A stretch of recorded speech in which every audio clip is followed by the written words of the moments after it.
চেষ্টা করেছে।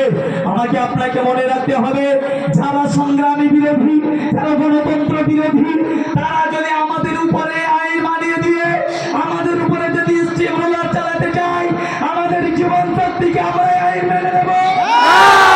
আজকের আমরা বয়ারমারি জমিন থেকে আমরা নরেন্দ্র মোদীকে হুঁশিয়ার দিতে চাই, আপনার জীবনের কতটা দাম আছে আমাদের জানা নাই, তবে আমাদের জীবনের দাম আছে, কারণ আপনার ক্ষমতা নেই, আপনি প্রশাসন ছাড়া বাইরে একটা পা আপনার রাখবার ক্ষমতা নেই।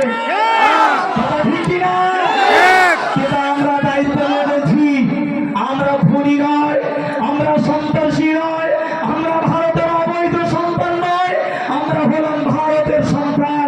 আপনাকে মনে রাখতে হবে, আমরা বিনা পুলিশে ভারতবর্ষের প্রত্যেকটা জায়গায় ভ্রমণ করতে পারি, কারণ আমাদের বিশ্বাস আছে আমরা গণতন্ত্রের বিরুদ্ধে কোনো কাজ করি না। কথা ঠিক কিনা?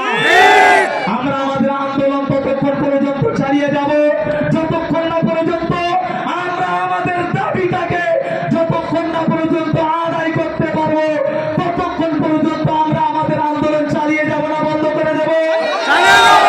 আচ্ছা, আপনারা একটুখানি আমার কথা দেন, আজকের এই যে আমরা বয়ারমারিতে পথসভা করছি, এটাই কি আমাদের শেষ? এটাই কি আমাদের শেষ? এরপরে আন্দোলন করার প্রয়োজন আছে?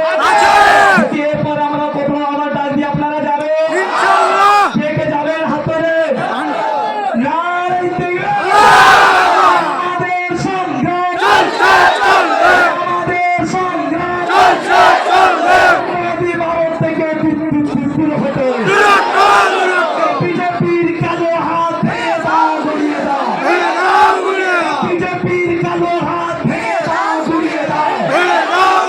আমি আপনাদেরকে বলবো, তবে বক্তা যেহেতু এখন অনেক রয়েছে, অনেক কথা বলবার, কিন্তু কোন কথাটা বলবো, কোনটা ছেড়ে দেব, সেটাই ভাববার বিষয়। যেহেতু পরবর্তী বক্তা আছেন এবং আমাদেরকে সময়ের ভিতরে শেষ করতে হবে, যে কথা আমি বলতে চাইছিলাম, আজকের আমরা বয়ারমারিতে রয়েছি, আগামী দিনে আমরা মালঞ্চে যেতে পারবো কি পারবো না? মালঞ্চের সভাটা কি আমাদের জন্য শেষ?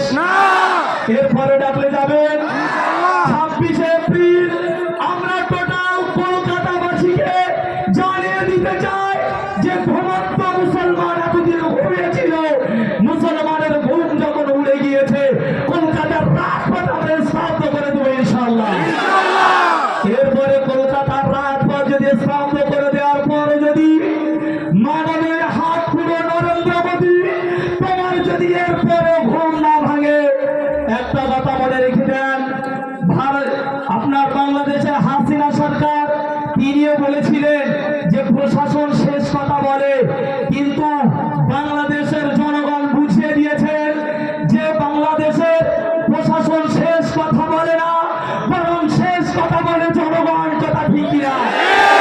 যেদিন আমরা দিল্লির রাজপথে চলে যাব, কাপড়ের কাপড় পরে, মাথায় সাদা পাগড়ি বেঁধে, যেদিন আমরা রাষ্ট্রের সামনে, যেদিন আমরা দিল্লির রাজপথে চলে যাব, আমাদের বুকের উপর দিয়ে যদি রডার চাপিয়ে দেওয়া হয়, আমাদের বুকের উপর দিয়ে যদি বুলডোজার চালিয়ে দেওয়া হয়, তথাপিও জীবন থাকতে আমরা একটা পিছু হবো না ইনশাআল্লাহ। সেদিন আমরা বুঝিয়ে দেব, যেমন কিনা হাসিনা সরকার বাংলাদেশ থেকে যেমন পালানোর সুযোগ পায়নি, বন্ধু বান্ধবদের সঙ্গে দেখা করার সুযোগ পায়নি, আপনিও তৈরি হন, আমরাও তৈরি রয়েছি আপনাকে দিল্লির রাজপথ থেকে, দিল্লির রাজ সিংহাসন থেকে আপনাকে নেমে আমরা 7 সমুদ্র 13 নদী পার করে দেবো ইনশাআল্লাহ। আপনারা কি সবাই রাজি আছেন? কি সবাই রাজি আছেন? এই বলে আমার ভাষাগত বন্ধু দিচ্ছে, পুলিশ বন্ধুরা আমাদেরকে যেভাবে সহযোগিতা করেছে তাদের কাছে আমরা কৃতজ্ঞ। আমরা